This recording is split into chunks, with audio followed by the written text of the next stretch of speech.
حالا در جنوب صحرای آتاکامای شیلی که ساکنانش دهه‌ها با خشکسالی روبرو هستند، تنها چیزی که به کمک آنها میآید مه است. بارانش مه از بالای تپه‌ها این تورها قطرات آب را میگیرند و داخل محفظه‌هایی جمع‌آوری می‌کنند. آبی که برای پرورش درخت زیتون کافی است. یکی دیگر از استفاده‌های مه، استفاده از این روش برای تأمین منبع آب آشامیدنی است. ساکنان محلی منطقه در تلاشند از مه در تولید آبجو و روغن زیتون نیز استفاده کنند.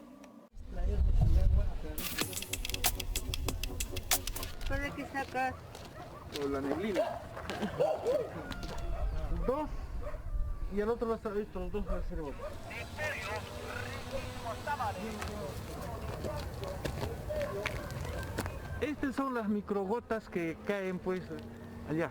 Están juntadas.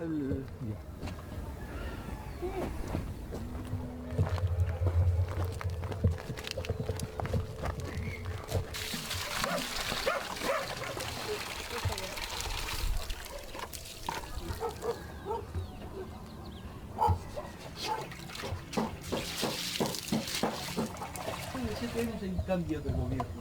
Este experimento parque porcino.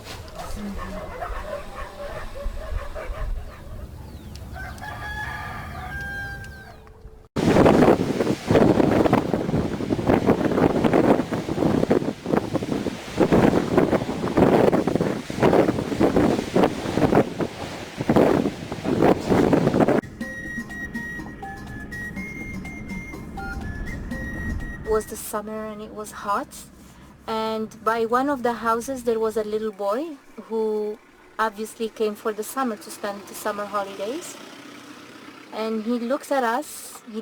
I didn't know him, I've never seen him, and he came to me and I said hello, and he came to me and he said, "Are you the people giving us the water?" And I said yes, and he said simply, "Thank you." The Anti-Atlas Mountains in southwest Morocco are a region of great natural beauty. However, the area, with its scattered villages, suffers from drought and poor soil quality. This destabilizes the traditional Berber communities and places particular burdens on women. Women's lives here are extremely hard. They have to go out every day and travel long distances in search of water, leaving the children at home unprotected. And you have to bring water and fodder for the cattle, and divide it up, and then feed the cows and clean out the barn. When am I supposed to find the time to take care of my kids that I locked inside the room? When? Yes, it was women who suffered the most here. They had to fetch water. And for the men, who all had jobs, making a living was also hard. But here, where the mountains, the Atlantic and the Sahara are close together, there is a high incidence of fog and mist, which can be used to obtain clean drinking water.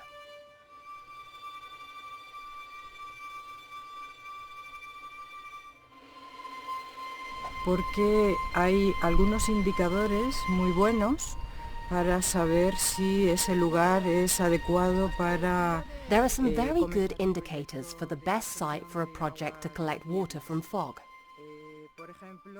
For example, where moss gathers on rocks, or where you find lichen on plants.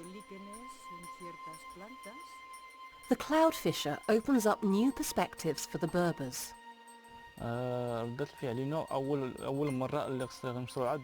I couldn't believe it the first time I heard about the idea of fog harvesting. I was like, how the hell could they do that? I started questioning the idea and imagining the processes.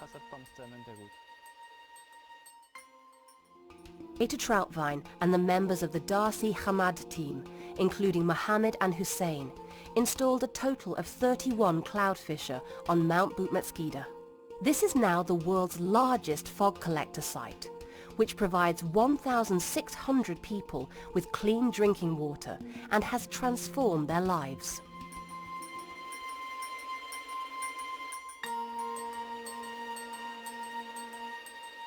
Fog is driven by the wind through the close mesh of the cloudfisher nets. Tiny droplets of moisture are caught in the specially developed 3D mesh, and then merge into larger drops, which fall into the catching trough. From there, the water flows into a system of pipes leading to the cisterns in the valley, 26 kilometers away. The precious resource is then distributed to the individual households. Each house is connected to the water supply. The Berber families now have a ready supply of drinking water, which they can also use to cultivate their vegetable gardens. We are happy to have the fog water in our households. Life is so wonderful for us. Most importantly, we save time, where we used to waste 4 to 5 hours every day.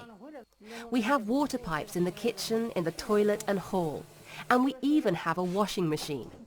We don't have to struggle with water anymore, thanks be to God. Mohammed and his family now have a small garden to provide them with fruit and vegetables for a healthier diet. I can say what a huge difference the fog water has made to my family and to the lives of everyone involved with it.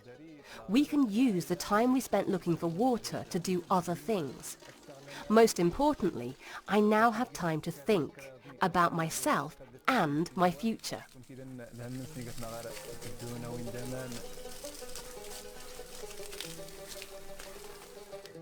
The men proudly show us their harvest, on which they can now rely throughout the year, thanks to the regular water supply from the cloudfisher.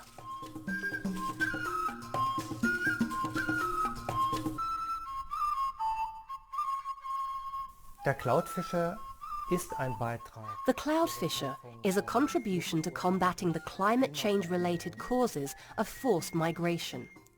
It gives people more security in their valley, their surroundings, their families, so that they can continue living there instead of moving to the urban areas, which are rapidly turning into megacities. I think that the coastal areas, where we can obtain drinking water from fog, can have a real future. There, people can rely on having drinking water every day, since they can store the water in cisterns outside the rainy season. So they can build a future for themselves, which was impossible before the cloudfisher arrived.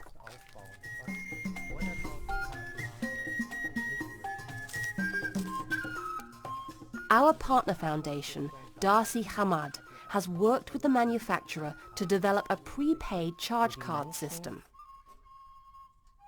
If a user consumes more than 1 cubic meter of water, the price rises beyond the standard 40 euro cents. The aim of this is to prevent wastage, and anyone needing more water, for example to grow fruit or vegetables that they intend to sell, has to pay more into the scheme.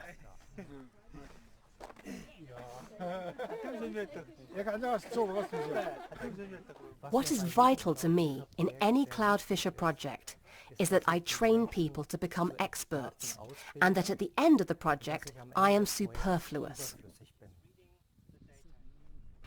In this learning process, especially through Peter, I picked up a great deal of knowledge about fog-catching technology. Now I have the confidence to assemble the fog nets by myself. The Cloudfisher project on Mount Boutmetskida has a range of positive impacts. As well as providing a reliable supply of drinking water in one of the world's driest regions, the project promotes educational initiatives and helps to protect local culture and create jobs. Young men such as Mohammed and Hussein can now look to the future with optimism, since they know about the importance of fog, which for them has opened up a new space